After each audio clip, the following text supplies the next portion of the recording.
A ideia é, qual é o desafio da formação educação cristã? Você falaram das perguntas, o Marcos falou, né? Você está anotando pergunta aí? Ninguém anotou, né? Desconfiava aqui. Quem for fazer pergunta, eu levo o microfone para fazer pergunta. Não, a ideia é anotar as perguntas e trazerem para mim. Tá? Eles receberam o papel para anotar as perguntas? Não, acho que não. Não receberam papéis, não. Então tá, a gente vai resolver isso daqui a pouco. Vamos lá, a parte 2, a gente viu o ser humano que está sendo formado pela cultura dentro daquilo que eu chamei de exegese cultural. Agora, quais são os desafios da formação e da educação cristã no nosso tempo? Será que a gente muda? Será que a gente vai ajustando as coisas? Será que o homem que nós formamos enquanto pastores, enquanto igreja, será que aqueles que nós formamos, cumprindo o que Jesus falou, dizendo, façam discípulos de todas as nações, entendendo que educar é mais do que instruir, educar é formar. O papel da igreja não é entreter pessoas, mas formar pessoas com caráter de Cristo, com submissão ao reino de Deus, aos valores do reino de Deus, e isso é desafiador. Então, vamos comigo aqui. Primeira coisa, desafios da formação da educação cristã. Aí eu vou citar aqui 2 Coríntios, que é conhecido de todos nós, né? E vai na contramão de tudo que a gente ouviu aqui, do que está sendo construído. Ele diz assim, porque embora andando na carne, aqui carne é natureza humana.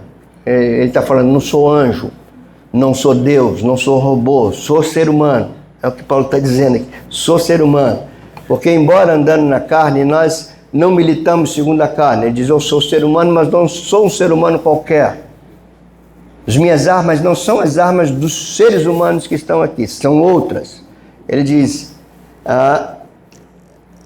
as armas dela não são carnais, não são do ser humano, mas elas são poderosas no Criador do ser humano, são poderosas em Deus.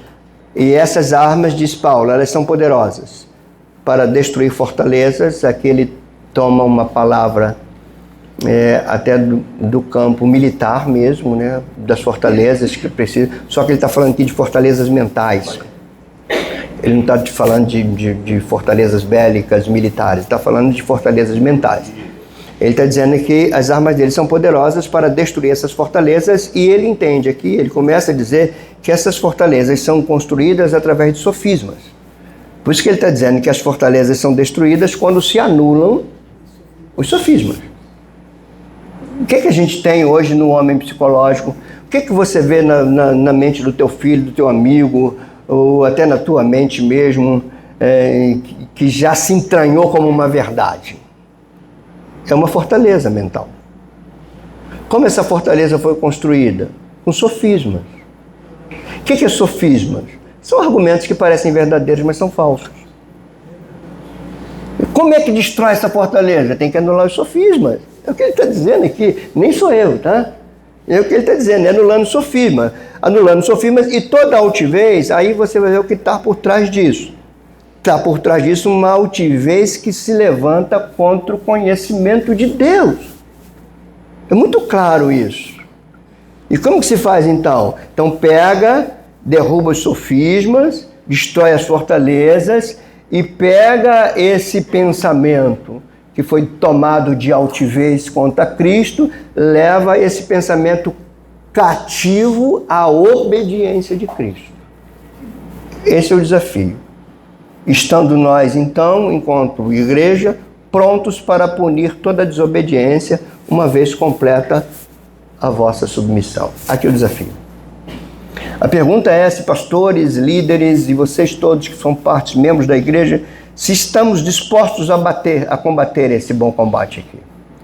De sermos corajosos, de anular sofismas para destruir fortalezas e levar os pensamentos cativos e submissos ao Criador. Veja se isso não envolve toda a mudança de uma estrutura pedagógica da igreja, uma estrutura didática da igreja. Veja se isso envolve uma séria reflexão daquilo que ensinamos, do que fazemos com o púlpito, do que está tomando conta das nossas classes de ministério infantil, de escola dominical, o que estamos ensinando para as crianças, quem nós estamos colocando para ensinar as crianças. Pastores que estão aqui, quando você dá as classes das crianças e adolescentes da tua igreja A quem não tem uma cosmovisão cristã, você está entregando a tua igreja para o lobo.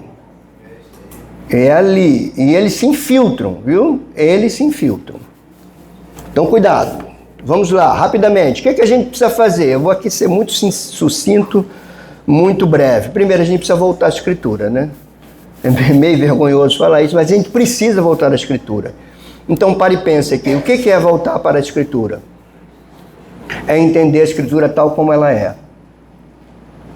A Escritura não é ajustada por nós, não é adequada por nós, não é ditada por nós. Ela é soberana em si mesma. Então, o que é a Escritura? Primeiro, ela é a revelação verbal de Deus. Não tem outra maneira de conhecer Deus e os propósitos de Deus senão pela Escritura. Se você tira a Escritura, você abre o caminho para o homem psicológico ser formado dentro da igreja. É a Escritura.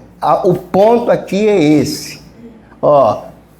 Habite ricamente em vós a palavra de Cristo, então aconselhe-se e instruem-se uns aos outros. Se não tiver a palavra de Deus norteando, já perdemos. Já jogamos por terra tudo. Então eu preciso voltar. Ela é, marca aí, a revelação verbal de Deus, toda ela não é fragmento. Essa revelação verbal de Deus é nos dada de forma progressiva. Então não vai lá no meio da palavra pegar um versículo que você gosta. Versículo que você gosta, ele está interligado com toda uma revelação progressiva. Ele não pode significar o que você quer que signifique aqui. Você não tem essa autonomia. Então por isso que é importante a interpretação da revelação verbal de Deus. Então, ela é a revelação verbal nos dada de forma progressiva. E terceiro, e aí que a pós-modernidade se zanga, ela é nos dada numa metanarrativa. O que é uma metanarrativa? O que é uma meta? Algo para além de nós. Metafísico, para além do físico. Metanarrativa, uma narrativa que vem de cima. É Deus narrando. Aí, onde entra você e eu? Pararmos com a infantilidade de ir para a Bíblia buscando uma palavra para a minha vida. Você tem que buscar a palavra de Deus. Se você buscar a palavra de Deus, você vai se encontrar nela. Você vai ver o que Deus quer para a tua vida. Porque a gente precisa admitir que muitos de nós vamos para a Escritura com o desenvolvimento do homem psicológico. Quero pegar a Escritura aqui. Me satisfaz. Eu estou na igreja, eu estou ouvindo a palavra, mas eu quero algo que me satisfaça, quer que satisfaça as tuas emoções. É o homem psicológico. A palavra tem que satisfazer as tuas necessidades. E as tuas necessidades nem sempre é o que você sente. O que você sente pode não ser suas necessidades, pode ser o encantamento do seu homo psicológico. Então, cuidado com isso. Pastores às vezes apanham, eu já apanhei um bocado por isso. Tá? Eu quero uma palavra que me satisfaça, aí eu vou aqui e vou falar dos 10 mandamentos. Mas eu só vou ali, o cara ali está falando ali 3 passos para você se sentir bem. Então eu quero me sentir bem, vai. Pô. Aí você pode ouvir o pastor dali, você pode ouvir o Bial, você pode ouvir o falecido Jô Soares, você pode ouvir qualquer um desses, você pode ouvir como é que era de manhã? Ana Maria Braga, que abre o dia falando um monte de bobagem, todo mundo acredita naquilo. Essas coisas, do pensamento do dia, então você vai. Mas se você quer, de fato, desenvolver a tua identidade em Deus, você precisa da Escritura. Então ela é a revelação verbal, ela é progressiva, ela é uma narrativa que vem de cima, ela tem uma harmonia literária. Ou seja, Deus narra usando todo tipo de literatura e ele tem um centro unificador, que é Cristo. Cristo é o centro unificador. Ele está no centro da Escritura. Ele é o alfa, ele é o ômega e ele é o centro.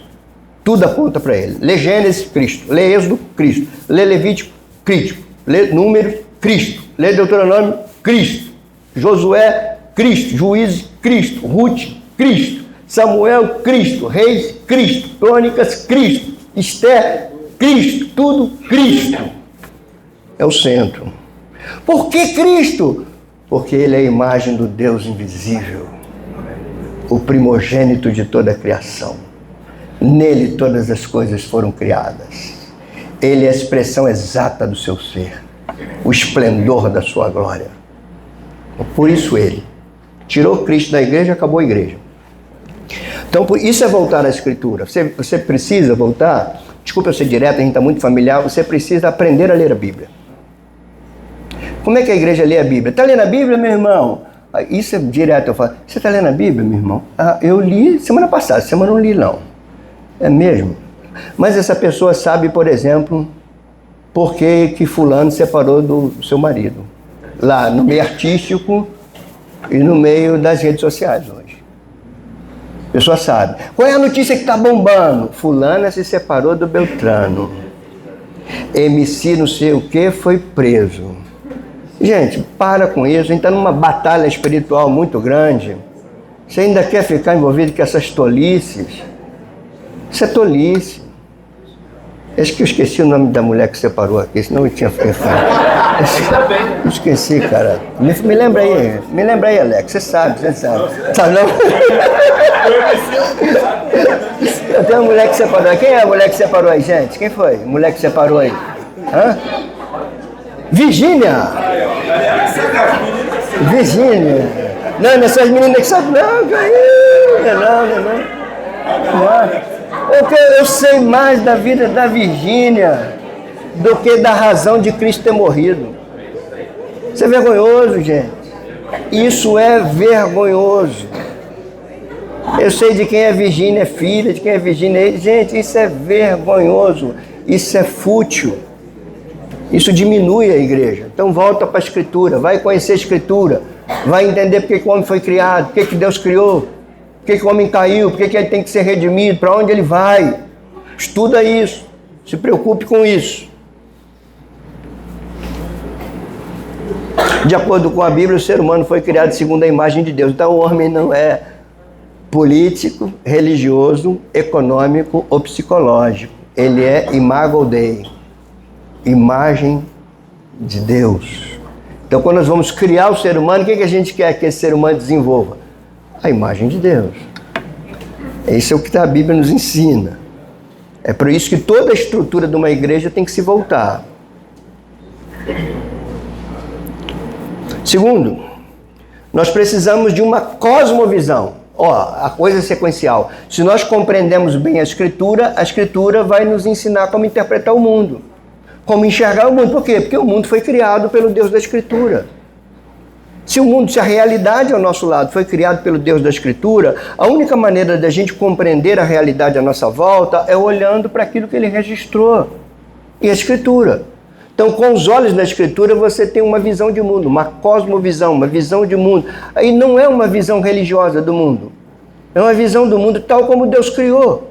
Não religiosa no sentido que a gente comumente fala hoje, né? O que a gente entende de uma cosmovisão? Que tenha os seguintes pilares teológicos. E aí a gente vai ver que talvez na igreja a gente fale nisso. Primeiro, minha visão de mundo precisa começar na criação. Por que o homem é homem, mulher é mulher? Por quê? Porque assim Deus criou. E aí, primeiro pilar, criação. Por que o casamento é assim e assim? Porque foi assim que Deus criou.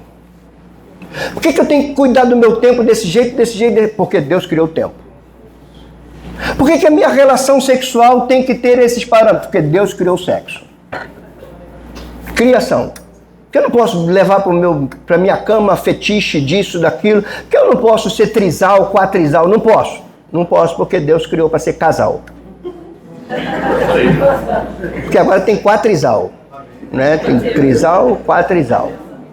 E tudo muito bonitinho em prol do homem psicológico. Mas eu não posso, porque Deus não criou assim. Eu tenho que olhar para aquilo que Deus criou.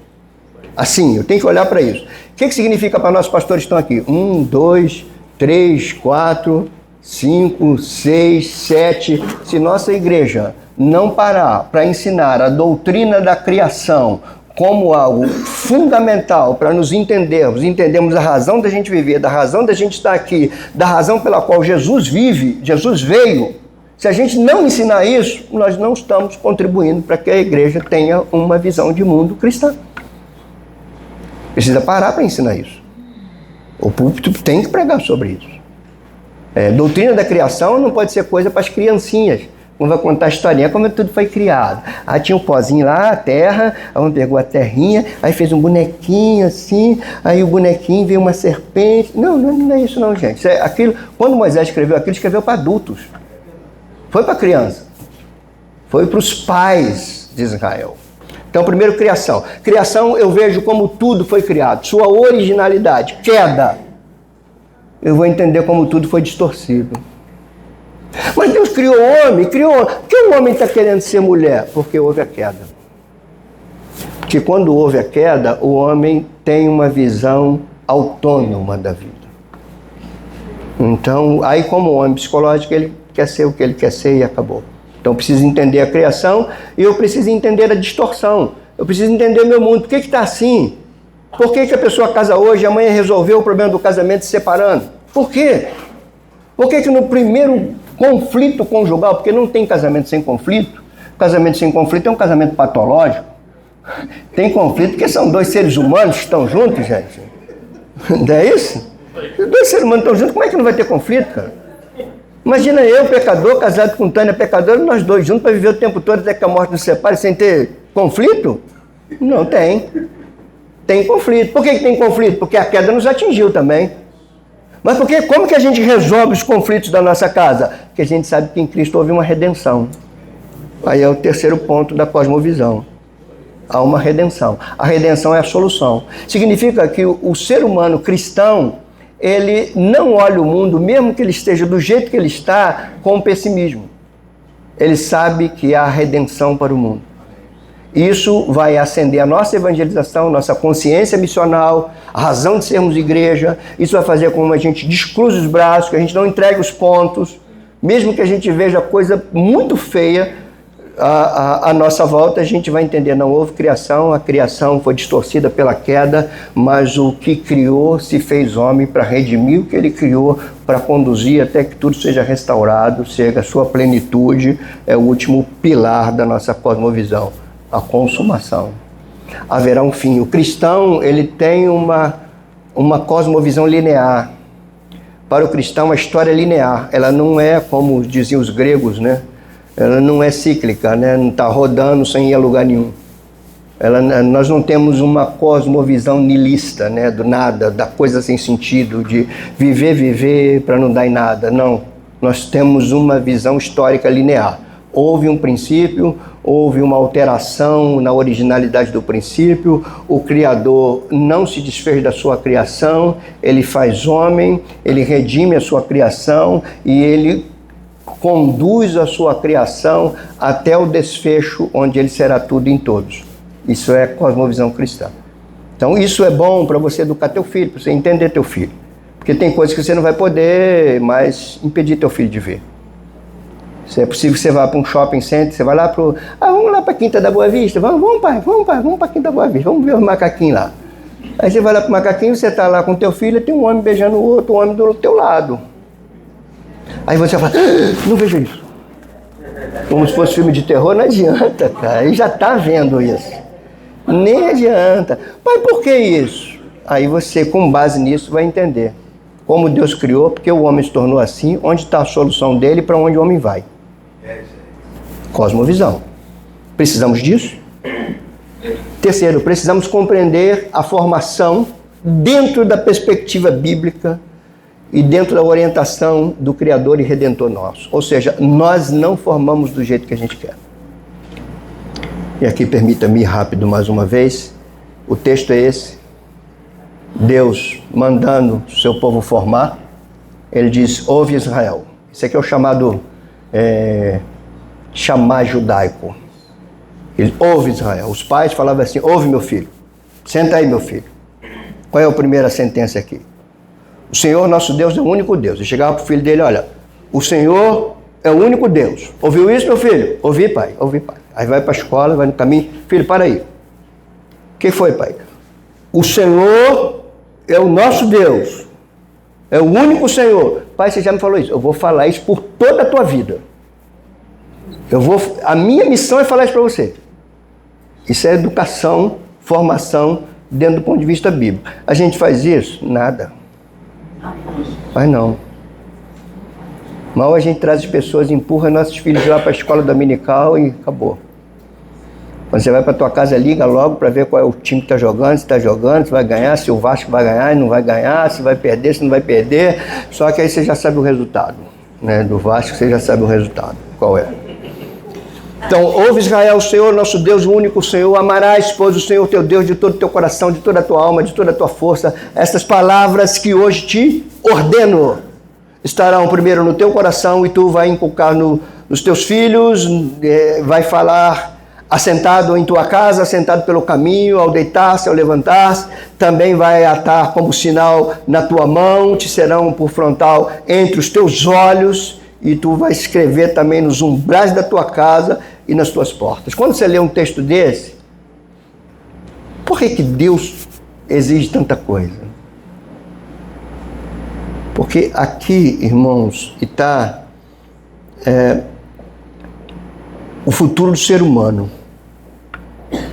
Aqui está o maior nosso desafio. Formar o ser humano dentro dessas normas que são imutáveis. Dentro disso, você vai entender comigo o seguinte: os pais devem ter a seguinte consciência. Papais que estão aqui, mamães, adultos que estão aqui. Primeiro, você precisa ter consciência da exclusividade de Deus. Deus é o primeiro, Deus é o único. Você tem que falar isso para o teu filho constantemente. Ele não pode colocar a esperança dele em outra coisa. Porque se você permitir que teu filho tenha esperança em outra coisa, você está contribuindo para ele ter frustrações na sua vida. Porque não tem outra coisa que seja totalmente segura senão Deus. Você tem que preparar os teus filhos para os dilemas da vida. E para isso é isso aí, ó. Hoje eu estou aqui com meu coração partido, minha sobrinha, que há pouco tempo a gente estava orando pelo marido dela, o Ronald, lembram disso? Agora é o sobrinho dela, o filho do filho, ou melhor, o neto dela, filho do filho dela. 3 meses, né? 2 meses, está internado lá, entubado, está lá. E se você não ensina a pessoa para os dilemas da vida, se você não falar para ela, a coisa que é única é o Senhor. O Senhor é único, você nunca perde o Senhor. Mas você pode perder quem você gosta, você pode perder o teu trabalho, você pode perder a tua saúde, você pode perder muita coisa. Então, por isso, ó, o Senhor, nosso Deus, é o único Senhor. Nada pode estar no lugar dele. Segunda coisa que o pai tem que ter consciência é da supremacia do amor de Deus. Aí que dói, né? Você ensinar o teu filho a amar mais a Deus do que a você. Porque ele também tem que ver você amando mais a Deus do que a ele. Ele diz: amarás, pois, o Senhor teu Deus de todo o teu coração, de toda a tua alma, de toda a tua força. Você transmite a ele aquilo que está dentro de você. Vou falar disso já já. Mas é a exclusividade de Deus, a supremacia do amor de Deus. E terceiro, a sujeição e a internalização da palavra de Deus na tua vida. Ele diz: essas palavras que hoje te ordeno não estará na tua mente, não estará no quadro da escolinha da EBD. Essas palavras que hoje eu te ordeno vai estar no teu coração, vai estar dentro de você. Vai dirigir o teu eu, é o teu cerne, é o teu âmago, é aquilo que tem que estar dentro de você. E aqui, irmãos, se a palavra não estiver dentro de nós, eu posso estar no púlpito, posso estar numa escola de EBD, são apenas informações superficiais de algo que não vai ter profundidade ninguém. Não vai ter profundidade quem está ouvindo. Quem fala tem que falar do que está no coração. Tem que estar dentro do coração. Por isso que você não pode entender o ministério pastoral como uma profissão de domingo, onde você se prepara para trazer um sermão. Os professores aqui de EBD, uma das coisas que mais diminui o ministério didático é você se preparar para dar aula apenas no dia da aula, não se vê como professor. Muitas coisas que a gente tem que entender, né? A gente fala assim: pastor, como é que você lê tanto? Eu leio porque eu preciso ler, eu leio porque eu gosto de ler. E eu não tenho uma coisa, eu não paro para ler, eu tenho uma vida de leitura. Não é que eu paro 1 minuto, 10 minutos, eu leio a minha vida de leitura. Eu leio comendo, leio tomando café, eu leio quando vou deitar, eu leio texto, eu ouço texto. Mas não é uma coisa que eu paro, a coisa tem que estar dentro de mim. Tem que estar dentro de mim, não vai poder estar dentro do meu filho se não estiver dentro de mim. E aí o que você tem que ver? O que está dentro de você? É o homem político? É o homem econômico? É o homem religioso? É o homem psicológico? Ou é o imago Dei? Que vê o que está dentro de você, que é isso que você vai transmitir para o outro. Os pais devem, então, assumir as seguintes responsabilidades. Toma.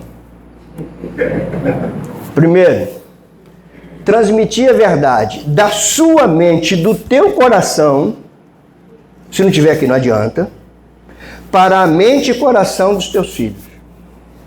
Isso significa inculcar. Não é informar, você tem que colocar dentro. Ele tem que ver na tua vida. Se você falar assim, filho, o Senhor é o único Deus, você tem que mostrar na tua vida que Ele é realmente o único Deus. Nada está na frente dele. Amarás o teu Deus de todo o teu coração. Ele tem que ver que você ama Deus até acima dele mesmo. Ele tem que ver isso na tua vida. Filho, você tem que orar. Ele tem que ver você orando. Tem que olhar para você e ver que você faz isso, porque está dentro de você. Esse é o imago Dei. Ele precisa também compreender a educação e a formação como processo contínuo e desenvolvido no cotidiano. Aí é que está, irmãos. Educação não é uma coisa da sala de aula de domingo, nem é uma coisa do culto doméstico na quarta-feira ou na terça-feira. Educação não é uma coisa até ele chegar até a idade. A educação é perene, sempre, e desenvolvido no cotidiano. Por isso delas falarás. As palavras estão no coração, você vai transmiti-las, vai trabalhar incutir no teu filho quando?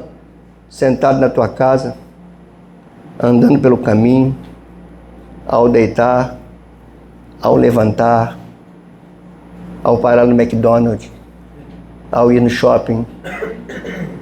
Você tem que, como adulto, ser uma pessoa perceptiva, analisar as coisas à sua volta, olhar o teu cotidiano e ensinar teu filho. Você vê alguém com frio na rua, sem ter onde dormir, explicar por que isso acontece, por que o homem está assim, o que pode ser feito. Você está no mercado, aí você fala assim, filho, eu quero te ensinar uma coisa. Lembra do teu coleguinha lá da igreja, da tua escola? Ele está passando necessidade em casa, vamos comprar as coisas para ele? Está formando. Vamos comprar? Vamos sim, pai, vamos. Então vamos, escolhe aí, vamos levar fruta. Aí ele vai escolher, não, escolhe as melhores frutas, filho. Escolhe as melhores frutas, você está dando para o teu amiguinho. Você tem que dar o que você come. Já viu aquilo quando a gente faz campanha de cesta básica? A pessoa vai lá para o mercado e escolhe o arroz mais barato. É esse que você come, cabra? É esse que você come? É esse que você quer dar para os outros comer? Como é que você vai formar teu filho assim? Ele tem que ver na tua vida o que é. Vamos dar os melhores para ele. Ah, pai, mas... Vamos dar, filho. Não vai faltar em casa, vai faltar não. A gente divide. A gente divide, mas não vai faltar. Você está formando, andando pelo caminho, mostrando as coisas no dia a dia. Jesus ensinou isso. Ele fala assim, repara o lírio no campo, olha para o lado. Olha para as aves no céu. Olha a sua volta. Veja Deus suprindo, ensine isso ao outro. Isso é formar.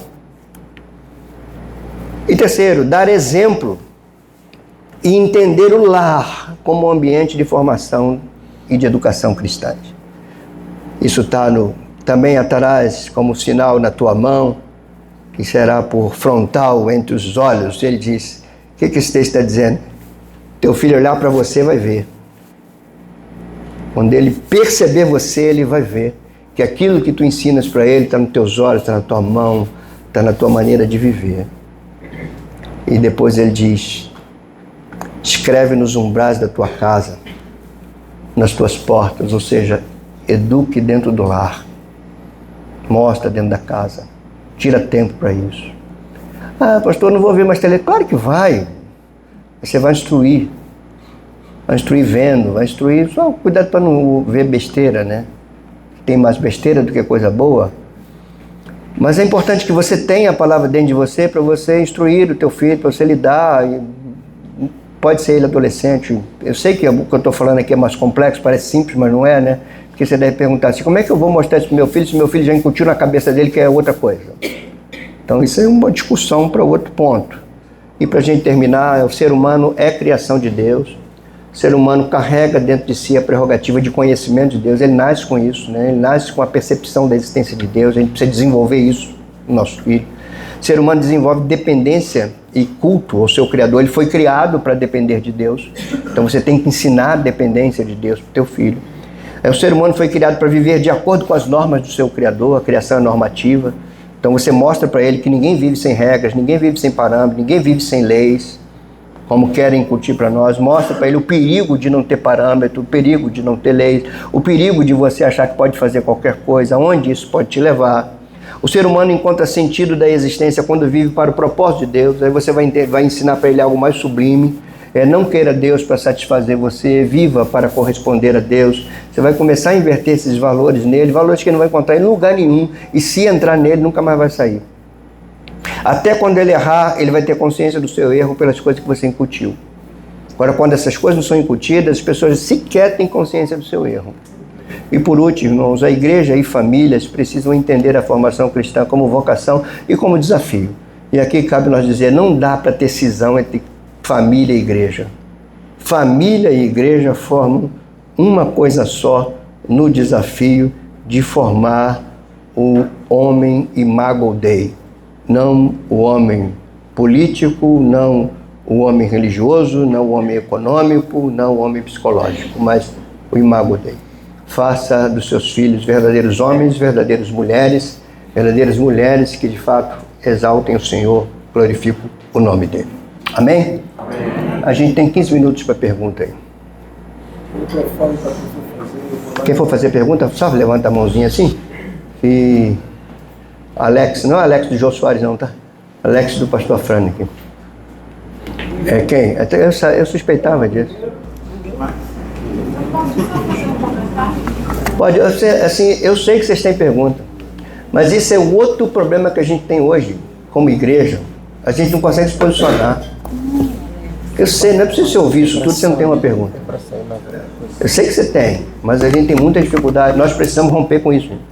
Nós precisamos discutir essas coisas. Nós precisamos abrir o coração e falar assim, eu tenho dúvida, como é que eu faço com relação a isso? Com esse ponto aqui, o que eu faço? A gente pode até não ter resposta, mas a gente precisa aprender a discutir essas coisas. A gente precisa aprender a se posicionar. Salvou. Deixa eu pegar um microfone para ela. Você pode falar normalmente, mas fala aí só para ser na gravação. Tem que apertar? Não, só falar. Olha, o direito da pergunta é tua, mas nenhuma certeza de resposta. Boa noite, pastor. Tudo Boa bem? noite. A minha pergunta é algo bem direto e simples. A igreja está passando, não só a igreja, né? Nós estamos vendo que, de acordo com as novas normas e leis, locais públicos tem que ter banheiros, tem que ter separações, e em relação a ter banheiros para neutros, para nem homem nem mulher. E em si, quando você vai ensinar isso para o seu filho dentro de casa, que é o errado, ele vira para você e fala, mas você está transgredindo as leis. Uhum. Né? E eu queria saber como a igreja, quais são as ferramentas da igreja com esse tipo de desafio, com esse tipo de ensino em relação à área jurídica, né? Que hoje em dia nós estamos com esse tipo de... Infelizmente, né? Sim. Esse tipo de A tua ensino. pergunta ela é muito interessante, mas a resposta dela é complexa. Eu não tenho uma resposta assim. Eu não posso dizer assim, faça assim. Isso é uma coisa muito nova que está surgindo. Nem sei se de fato isso já estabeleceu como lei. Não sei, Márcia, se isso já estabeleceu como lei, se já é uma norma, se já está. Então, a gente vai ter que saber lidar com isso. De fato, você não pode quebrar a lei. Você não vai poder deixar teu filho fazer xixi na calça. Você não vai poder mandar ele fazer o xixi lá atrás da cadeira lá no shopping center. Ele vai ter que ir para o banheiro. Então, o que acontece? Isso ocorre com o que eu tenho falado muito. Por exemplo, eu estava fazendo uma palestra lá em Nova Friburgo. E alguém falou assim, é por isso que eu não vou deixar meu filho para a faculdade. Eu falei, não, você não tem que impedir o teu filho de ir para a faculdade. Você tem que preparar o teu filho para estar na faculdade. Então eu creio que nós vamos ter que preparar os nossos filhos para esse novo comportamento cultural. A gente tem que preparar, saber lidar com isso. Eu creio que toda lei também tem seus parâmetros. Eu creio que se vai ter um banheiro neutro, não vai ser lá, cada um faz o que quer. Eu creio que vai ter uns parâmetros também. No shopping, no local público, a criança acaba vendo aquele banheiro diferente. Sim. Né? E aí tem a questão da pergunta, né? Ah, mas, ué, se tem esse da bonequinha de saia do homem, esse aqui é para quem? Sim. Então, outra coisa que você pode fazer, além de você preparar ele para essa realidade, você vai entender isso. Você pode, na hora que você sentar, você fala assim, filho, por que está assim hoje? Por que outrora tinha o banheiro da menina e o banheiro do menino e agora tem um banheiro neutro que serve para os dois? É você explicar por que isso construiu, como que a sociedade está formando o ser humano e mostrar como que Deus quer. Isso é uma coisa contrária a Deus. Isso vem de longe, uma coisa que parecia infantil, ingênua, por exemplo, quando falar dos quebras de paradigmas, né? Quem disse que rosa é de mulher e quem disse que azul é do homem? Na verdade, ninguém disse que rosa é de mulher e que azul é de homem, mas era um parâmetro para a sociedade. Você tinha um filho, você dava um carrinho para ele, uma bola para ele. Você tinha uma menina, você dava uma boneca para ele. Então, quando quebra esses paradigmas, quando já começa a ensinar, quem disse que azul é de menino e quem disse que rosa é de menina? Não, ninguém disse isso, mas isso era uma referência. Quando você tira as referências, você abre o campo para a neutralidade. Então você tem que explicar isso para o teu filho. Então não tem como, você vai ter que conviver com mudanças, porque a gente está nesse momento da cultura, a gente tem que ensinar, conviver com essas mudanças, ensinar os nossos filhos a conviver com isso, a respeitar leis, sem deixar de ser quem eles são. Porque eles não podem imitar o padrão. Aí entra nós, né, como pai e mãe. Mas é delicado. É difícil. Eu fico preocupado com os pais mais novos, né? Daqui a um tempo, o Papai do Céu está levando a minha, a Tânia, né? Quem vai ficar aí é que vai.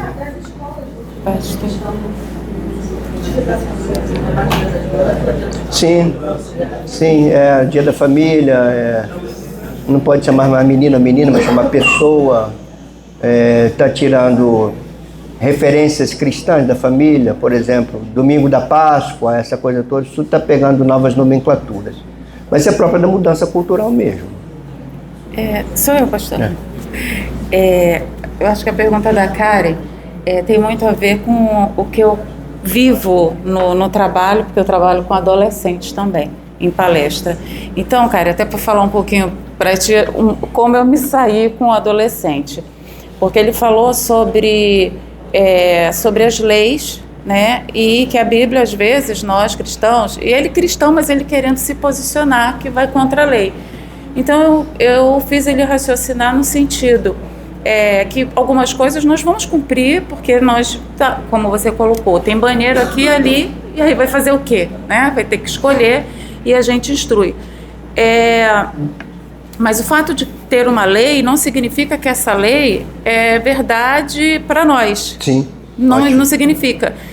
Nosso Deus é o Deus da vida. E existem países que, eu falei para ele, já é permitido o aborto, já é permitido a eutanásia, já é permitido tantas coisas. E a gente vai, de repente, morar lá, então nós vamos poder aderir a isso livremente? Não, porque nós sabemos do nosso Criador. Então, nós estamos submissos à palavra de Deus e respeitosos às leis, mas obedientes primeiramente a Cristo. Sim, o fato, por exemplo... Então, vamos colocando assim. Leis procedimentos que legalizam o aborto, por exemplo. Se você convive, o Brasil, por exemplo, será um país que legalizou o aborto. Então, legalizou a lei. Isso não significa que você agora pode abortar o filho que você teve, porque você é cristão, a tua mentalidade é outra. Esse ponto levanta uma questão muito grande e algo que está acontecendo nos nossos dias. Você vê muita gente na igreja hoje que desenvolve comportamentos que outrora não desenvolveria. Por que desenvolve hoje? Porque toda a sociedade está desenvolvendo. Então a referência que essa pessoa tem do que é correto, do que é legítimo, não vem da sua formação cristã, vem da formação do homem que a sociedade está criando. Então essa é uma coisa que está acontecendo. Eu falo isso, por exemplo, eu não sou nada contra a pessoa fazer sua tatuagem. Não tem nenhum problema. Eu não tatuo. Por quê? O que a Tânia tem de ver de mim já viu. Algumas coisas ela está vendo com muita dificuldade hoje, mas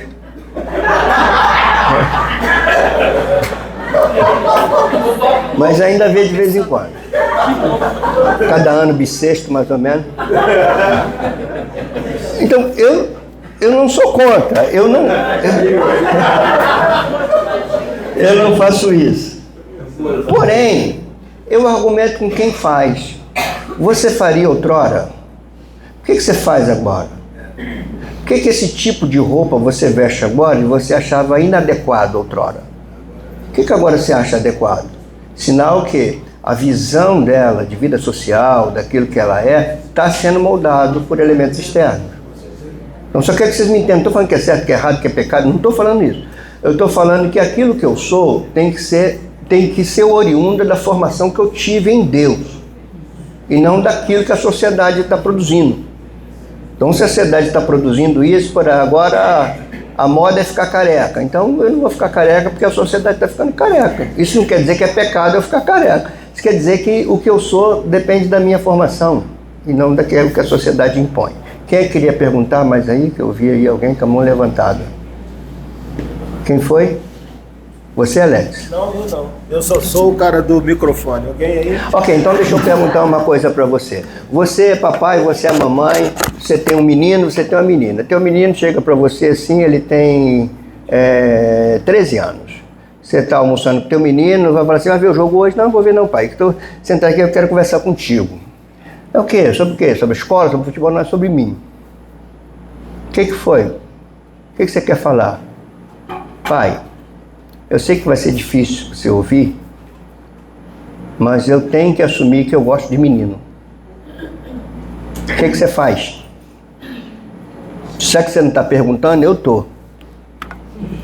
O que você faz? Eu falo, isso não vai acontecer. Não se engane. Isso pode acontecer com você. O que você faz? Até porque, na sociedade onde esse homem psicológico está formado, ele é tido como herói, aquele que conseguiu encarar o pai e assumir quem ele é. Saiu do armário, ele se assumiu. Então, inclusive, você nunca fale para alguém que fulano virou homossexual. Não, fulano assumiu a sua homossexualidade.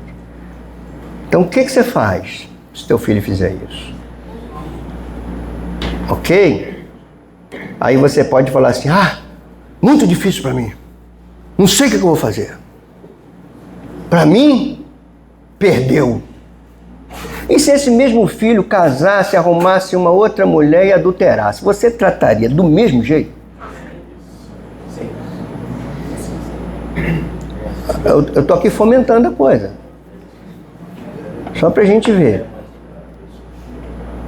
Alguém entra por aquelas portas ali. Fica com ele aí, Marcos. Fica com ele aí, Marcos. Cara, o Vasco está jogando já, deve estar perdendo. O meu celular está caindo. Vamos lá. Até me perdi aqui, cara. Eu ia falar um negócio interessante. Alguém entra por aquela porta ali, vai cultuar a Deus contigo. Ele é um cristão e é dia de ceia. E essa pessoa é um homem com jeito de mulher, uma mulher com jeito de homem. Ele entra por essas portas, ele vai louvar contigo e o pastor, quem está aqui dirigindo, fala assim, dê um abraço no teu irmão. Aí você olha, está do lado esse sujeito. Como é que você faz? Aí você vai falar com naturalidade assim, eu abraço, mas cá comigo, isso não é tão natural assim. Se entra uma pessoa que nitidamente homossexual, senta ali onde o Maxon está, ela vai atrair o olhar de toda a congregação para ela. Mas se entra alguém que tem 3 mulheres e senta aqui, você não olha com o mesmo olhar que olhou pro homo. Por quê? Porque aí a gente tem que admitir uma coisa doída. Ainda há preconceito na igreja. Com isso, gente, pelo amor de Deus, não estou falando que um está aprovado e o outro não. Todos os dois estão reprovados diante de Deus. Estou falando que nós temos um comportamento diferente de um para o outro que vem do conceito que a gente tem de certo e errado. Então a gente precisa, porque o mundo mudou. Então a gente lidar com isso. Tem aqui pastores aqui. Você pode ter certeza que daqui a pouco vai ter gente lá que é músico na tua igreja, assim, pastor, eu professor de escola dominical, é isso. Eu estava conversando com o pastor, acho que foi o Levi Vargas, lá de coisas, falando sobre essas coisas, ele falou assim, Frane, daqui a pouco você vai ter pessoal que é músico lá, homossexual, você vai fazer o quê? Vai botar todo mundo para fora da igreja? Deus há de nos dar luz para lidar com isso. Fala, Marta. Porque ainda há pouco o senhor falou para nós assim, que se colocarmos como educador numa igreja pessoas que não têm essa cosmovisão cristã, a gente está entregando a lobos. Sim. E aí essa aceitação também... Não, aceitar não quer dizer que você vai entregar uma formação. Não estou falando... Sim, não estou falando que tem que aceitar, não. Não estou falando, não. O exemplo que eu dei é para mostrar como às vezes a gente tem comportamentos diferentes para pessoas que estão na mesma condição de pecado contra Deus. É isso, a gente tem comportamentos diferentes. Mas não é questão de aceitar na igreja e dar a eles função. Você não pode colocar uma pessoa que não tem uma formação cristã. Quando eu digo formação cristã, não estou falando perfeição cristã. Estou falando que alguém que está dirigindo a sua vida pelos parâmetros cristãos, portanto, ele sabe até reconhecer o que está errado e o que está certo nele, porque ele tem parâmetros cristãos. Então, eu não posso colocar uma pessoa que não tenha isso dentro, por exemplo, de um processo educacional da igreja. E a igreja tudo educa com a canção, educa com o púlpito, educa com tudo isso. Eu posso fazer isso? Não, mas eu também não posso deixar lá um adúltero, eu não posso deixar lá um político corrupto, eu não posso deixar lá um agiota, eu não posso deixar lá nada disso. São essas coisas. O que eu estou falando é que às vezes a igreja tem precedentes para um e para o outro não. Entendeu? É disso que eu estou falando. Mas nesse posicionamento... Pô, ninguém queria perguntar. Agora que eu já pensei que ia embora. Fala. Não seríamos julgados como alguém, como uma igreja preconceituosa ao se posicionar desse jeito? Mas nós somos preconceituosos. O que é um preconceito? É ter um conceito prévio. Eu tenho um conceito prévio sobre muita coisa. Eu tenho um conceito prévio. Isso não é porque há um engodo semântico. Você pega uma palavra dessa e dá uma conotação totalmente negativa. Você tem que ter um conceito prévio para qualquer coisa. Até porque quando nós nos colocamos, ao contrário dessa ideologia, somos passíveis até de processos por conta do preconceito que eles colocam. Sim, é o que Pedro falou lá para o Sinédrio. Então, é o que Pedro falou para as autoridades romanas e judaicas. Quer prender a gente, prende, mas eu não vou deixar de falar daquilo que eu vi e ouvi. Importa obedecer a Deus do que a vocês. É isso, e a gente está caminhando para isso. É aquilo que eu falei, gente. Nós estamos há décadas adormecidos, pensando que tudo é cristão à nossa volta. E não é. A igreja não está preparada para o contra. E hoje o contra se impôs. E se impôs tanto que eu estava lá na prefeitura na sexta-feira, numa pré-conferência da assistência social, onde a mesa que estava sendo a mesa diretora da conferência tinha candomblessista, mulher trans, cis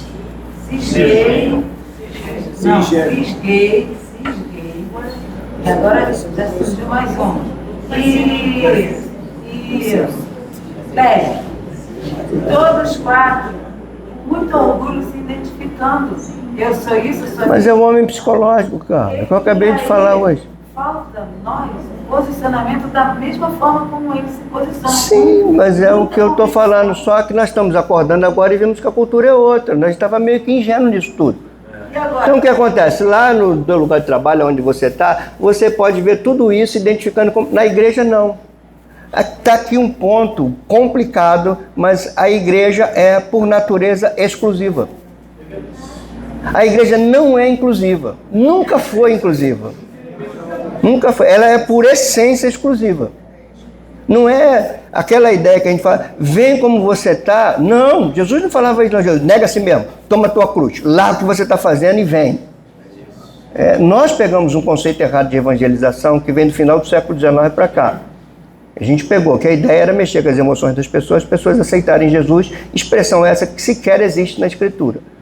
Mas a gente falava isso, então cabe tudo. Então quando você diz, então a igreja não é tida como preconceito, ela vai ser tida como preconceito. O importante é você ter uma identidade cristã como tal, de você se orgulhar de ser chamado de uma pessoa com preconceito. Sim, você tem que se orgulhar de ser cristão. Isso só para bater um pontinho aqui, para a gente não deixar a coisa sem estar amarrada. Isso não quer dizer que você não conviva, isso não quer dizer que você não possa receber na tua igreja para participar de um culto. O que você pode? Isso não quer dizer que as pessoas assim, eu quero esse Jesus. Eu quero esse Jesus. Eu sou isso, mas eu quero esse Jesus. Você vai querer esse Jesus, agora você vai ser discipulado. Você vai ter que negar aquilo que ele proíbe. Ah, não, isso eu não estou à disposição a fazer, não. Então, o teu lugar não é aqui. Aí ele vai encontrar uma igreja que aceita isso. Mas a gente não pode ser assim. Sim, isso que a gente tem que ser. A gente tem que ter braços abertos, portas abertas, palavra que fala. Inclusive, o que eu acho, irmãos, que essa geração psicológica, ela vai ser assim um terreno fértil de evangelização. Por quê? As pessoas vão ver as patologias da alma, a crise existencial instalada, porque eles vão ver que esse homem psicológico tão encantador é mentira. Não existe isso. Aí a gente vai mostrar o sentido da vida que nós temos, de sermos pessoas resilientes, lidarmos com as pancadas da vida, com os nãos, de ouvir isso não é certo, de não entrar por qualquer porta achando que a gente pode peitar e entrar. Nós somos pessoas resilientes. Aliás, de um tempo para cá, os cristãos estão sendo mais frouxos, porque a igreja também está criando um homem psicológico e vendendo um Deus aquecedor de corações. Está vendendo esse Deus. E esse Deus não é o Deus da Bíblia. O Deus da Bíblia é outro. Quem falou mais um? Já acabou o tempo. Acabou. Vai. Você começou falando de uma... Nem me lembro. Um sonho. Tá. Eu acho que a dificuldade de todo mundo aqui de elaborar uma pergunta é porque foram coisas preciosas e valiosas demais que nós ouvimos que fazem a gente ficar refletindo o seguinte: o ladrão está dentro. Como que a gente pode... Já entrou. Nós não sabemos como ele entrou. Não, ele já entrou e já saqueou. Não, ele está dentro. Saqueou, levou valores, levou princípios. Aquilo que a gente achava que era nosso não é mais. Levou. Ele levou. E agora é isso. Aí umas coisas que eu falei para a Márcia. Ou falei para o Alex pelo telefone. Acho que foi para você. Eu falei, Alex, eu não sou ingênuo de achar que uma palestra minha, tudo mudou, vem sempre. Não. O que está acontecendo hoje tem 3 séculos de pavimentação. Você acha que o que a gente está fazendo hoje... O que a gente está querendo? Retomar o que roubaram nosso. Não quero ser pessimista, mas bota séculos para retomar isso. Aí é paulatino. O que eu sei é o seguinte: nós não podemos ser pragmáticos. O que é pragmático? As nossas ações ter como referência de sucesso o resultado. Se a gente for fazer por resultado, nós vamos nos frustrar. Nós fazemos porque tem que ser feito. O que a gente está fazendo aqui? Plantando. E essa semente, nem tenho ideia se ela vai, quando ela vai frutificar, se ela vai frutificar, se ela entrou em terreno fértil, eu não tenho nem ideia disso. O que eu tenho que fazer é isso, plantar. O que eu tenho que mostrar para a igreja é isso. Tem hora que a gente vai chorar junto, tem hora que a gente não vai ter resposta, tem hora que a gente vai ter que falar, olha gente, ninguém me respondeu, né? Se teu filho falar assim, eu gosto de menino, eu gosto de menina, o que você faria? Eu vou correr pro pastor. Gente, acabou, estão falando para mim assim lá, ó. Acabou.